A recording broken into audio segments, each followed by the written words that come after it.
Anatomy. तो human anatomy है, उसको हम स्टार्ट करने जा रहे हैं।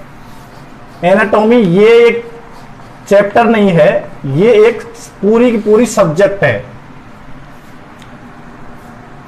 जो मेडिको फर्स्ट ईयर स्टूडेंट्स हैं उनके लिए एनाटॉमी है, फिजियोलॉजी है। तो एनाटॉमी, सबसे पहले हम बात करते हैं एनाटॉमी। एनाटॉमी होता क्या है? तो एनाटॉमी हम पढ़ते हैं तो एनाटॉमी जो है ये 2 वर्ड से मिलकर के बना है। पहला है एना प्लस टॉमी।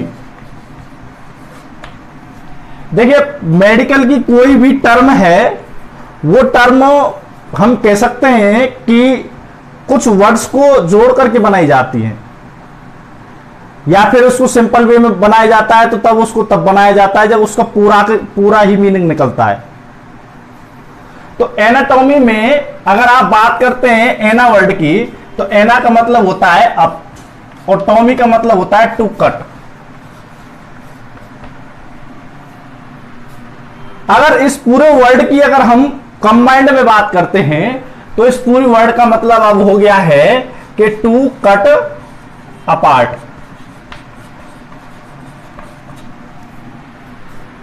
अगर कट करके हम कोई चीज को देख रहे हैं, चीज को हम यह कह सकते हैं स्ट्रक्चर को देख रहे हैं, तो उस स्टडी को हम क्या कहेंगे? एनाटॉमी। तो एनाटॉमी क्या हो गया है? इसकी डेफिनेशन हो गई है कि anatomy is the study of body structure.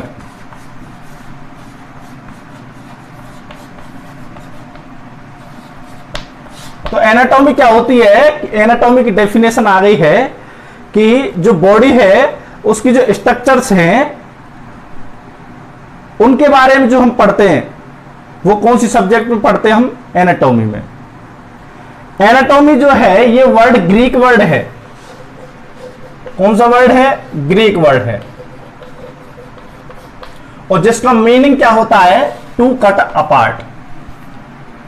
तो ये एनाटॉमी का मीनिंग है टू कट अपार्ट, और ये ग्रीक वर्ड है।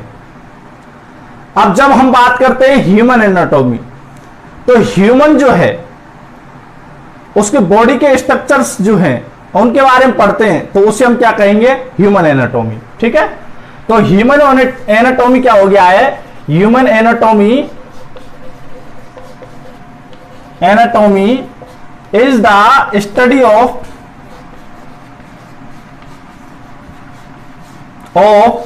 Human body structures.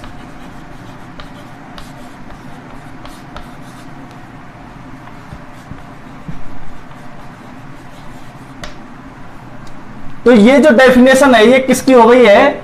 एनाटॉमी की डेफिनेशन हो गई है।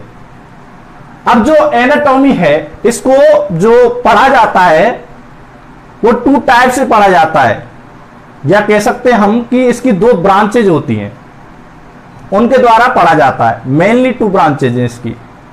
तो हम इनकी ब्रांचेज के बारे में बात करते हैं, इसको आप नोट करें। अब क्या है, एनाटॉमी की ब्रांचेज की बात कर लेते हैं हम। तो सिंपली जो एनाटॉमी है उसको जो डॉक्टर्स हैं या एनाटॉमिस्ट हैं वो देखते हैं, उसके आधार पर इसकी ब्रांचेज रखी गई हैं।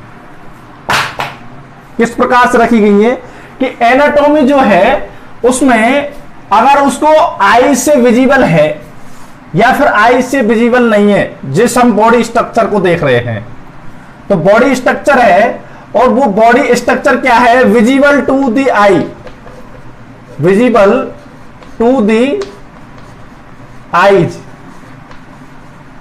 और दूसरी जो स्ट्रक्चर है वो क्या है? Not visible to the eyes.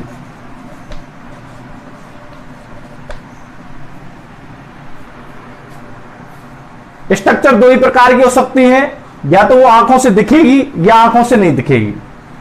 अगर कोई स्ट्रक्चर जो है वो किससे आंखों से दिख रही है तो उसे क्या कहेंगे, और अगर कोई स्ट्रक्चर आंखों से नहीं दिख रही है तो उसे क्या कहेंगे? तो जो स्ट्रक्चर जो होती है वो किससे आंखों से दिखती हैं, तो उनको हम पढ़ते हैं मैक्रोस्कोपिक। मैक्रोस्कोपिक। और एनाटॉमी है तो इसलिए एनाटॉमी।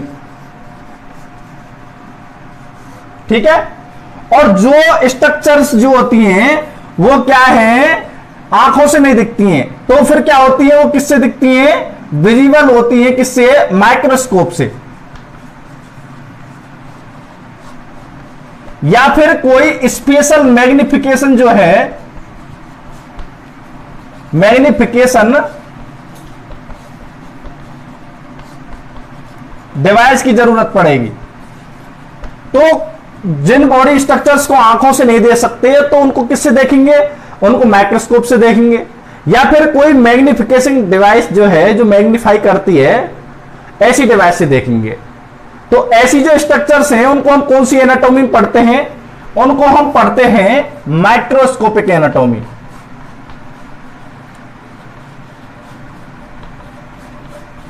ठीक है। अब माइक्रोस्कोपिक एनाटॉमी की बात कर ली। और मैक्रोस्कोपिक क्या है, यानी मैक्रो यानी लार्जर। ठीक है। मैक्रो का मतलब क्या होता है, लार्जर। और स्कोपिक यानी कि आई से विजिबल। ठीक है।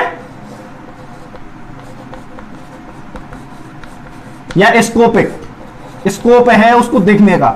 ठीक है। ऐसे मैक्रो यानी स्मॉल। तो अब ये जो मैक्रोस्कोपिक स्ट्रक्चर्स होती हैं वो क्या होती है भाई साहब, वो लार्जर होती हैं।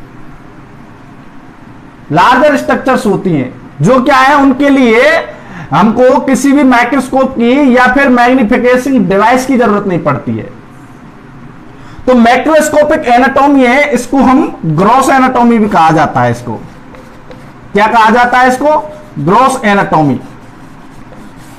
ऐसी माइक्रोस्कोपिक एनाटॉमी है, इसमें भी हम पढ़ते हैं जैसे कि साइटोलॉजी है,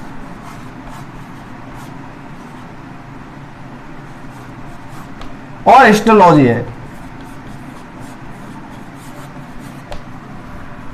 इनको पढ़ते हैं। तो मैक्रोस्कोपिक एनाटॉमी में हम ग्रॉस एनाटॉमी को पढ़ रहे हैं और माइक्रोस्कोप में साइटोलॉजी और हिस्टोलॉजी को पढ़ रहे हैं। तो आप इसको नोट कर लें। ठीक है। अब हम बात करते हैं कि साइटोलॉजी क्या होता है। जो एनाटॉमी है उसकी हमने ब्रांचेज की बात कर ली है। वो कौन सी ब्रांचेज हैं, मेनली 2 टाइप्स ऑफ ब्रांचेज हैं। उन वो कौन कौन सी है, वो है, एक है मैक्रोस्कोपिक और एक है माइक्रोस्कोपिक। ठीक है। तो अब माइक्रोस्कोपिक में हमने बात की है साइटोलॉजी की। वही तरीका अपनाते हैं, इसको 2 वर्ड्स में तोड़ते हैं। तो लॉजी का मतलब होता है स्टडी और साइटो का मतलब होता है सेल। तो सेल प्लस स्टडी, यानी स्टडी ऑफ सेल जिस ब्रांच में की जाती है उसे हम कहते हैं साइटोलॉजी। और हिस्टोलॉजी, इसी प्रकार से हिस्टोलॉजी की बात करते हैं। तो हिस्टोलॉजी में लॉजी का मतलब वही स्टडी हो गया और हिस्टो का मतलब हो गया टिश्यू। ठीक है। तो टिश्यू प्लस स्टडी, या इसका मतलब ये हो गया कि स्टडी ऑफ टिश्यूज।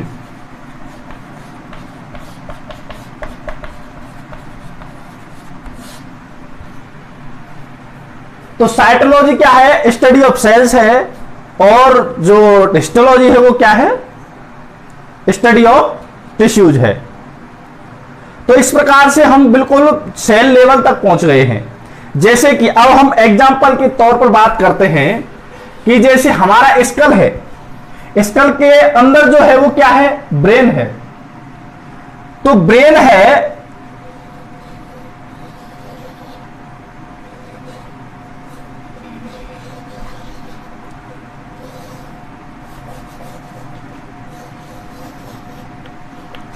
तो ये ब्रेन है। और एक जो है वो स्ट्रक्चर है किसकी, स्पर्म की, और ये ब्रेन की स्ट्रक्चर है। तो आप बताइए कि ब्रेन की जो स्ट्रक्चर है ये कौन सी एनाटॉमी में पढ़ी जाएगी। ये जो है आई से विजिबल हो रही है, तो इसको हम पढ़ेंगे किसमें, ग्रॉस एनाटॉमी या मैक्रोस्कोपिक एनाटॉमी में। इसी प्रकार से स्पर्म है, स्पर्म क्या है, आई से विजिबल नहीं है, तो इसको हम किस में पढ़ेंगे, माइक्रोस्कोपिक एनाटॉमी में।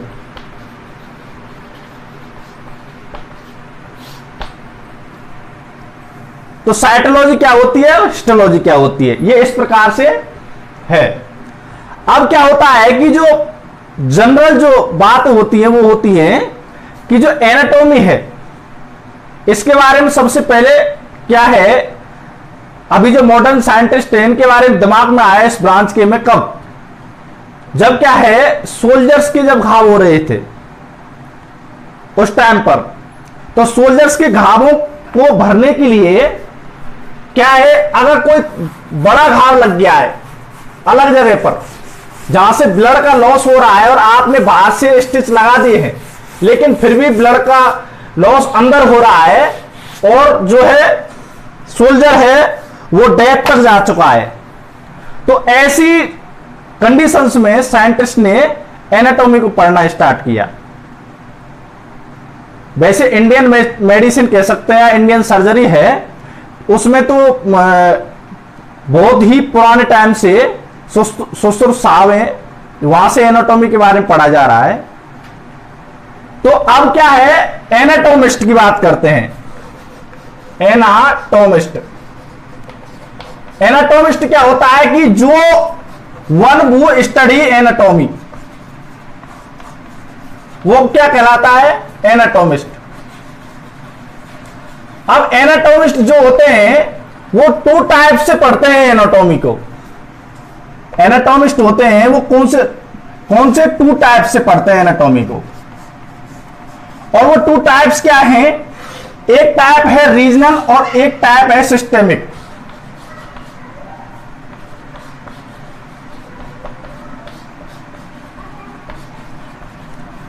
एक टाइप है रीजनल और एक टाइप है सिस्टेमिक एनाटॉमी।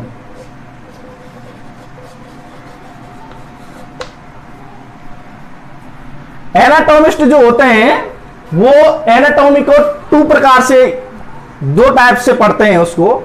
एक है रीजनल एनाटॉमिक रीजन है, उसमें जितनी भी स्ट्रक्चर्स पाई जा रही हैं उन सारी स्ट्रक्चर्स की जो आपस में रिलेशनशिप हैं उनके बारे में पढ़ते हैं, तो उसे हम क्या कहते हैं, रीजनल एनाटॉमी में पढ़ते हैं। इसी प्रकार से आप क्या होता है, कोई सिस्टम है, उस पूरे सिस्टम की जो यूनिक फंक्शन है उसका, उसके बारे में पढ़ते हैं, तो उसे हम कहते हैं सिस्टेमिक एनाटॉमी।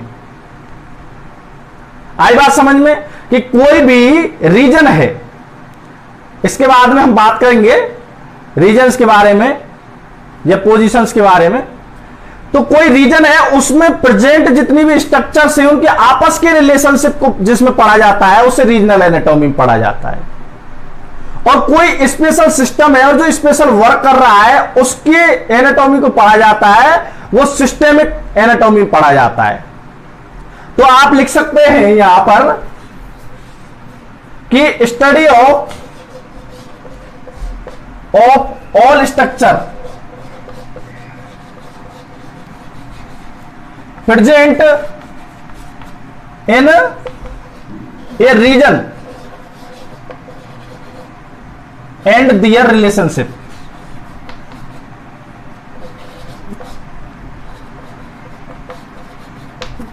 ठीक है, जैसे कि आप एब्डोमेन पढ़ रहे हैं, एग्जाम्पल आप एब्डोमेन पढ़ रहे हैं, एब्डोमिनल कैविटी पढ़ रहे हैं, तो एब्डोमेन पढ़ रहे हैं। तो अब एब्डोमेन या एब्डोमिनल जो कैविटी है इसमें कौन कौन सी नर्व पाई जा रही हैं, कौन कौन सी ब्लड सप्लाई पाई जा रही है,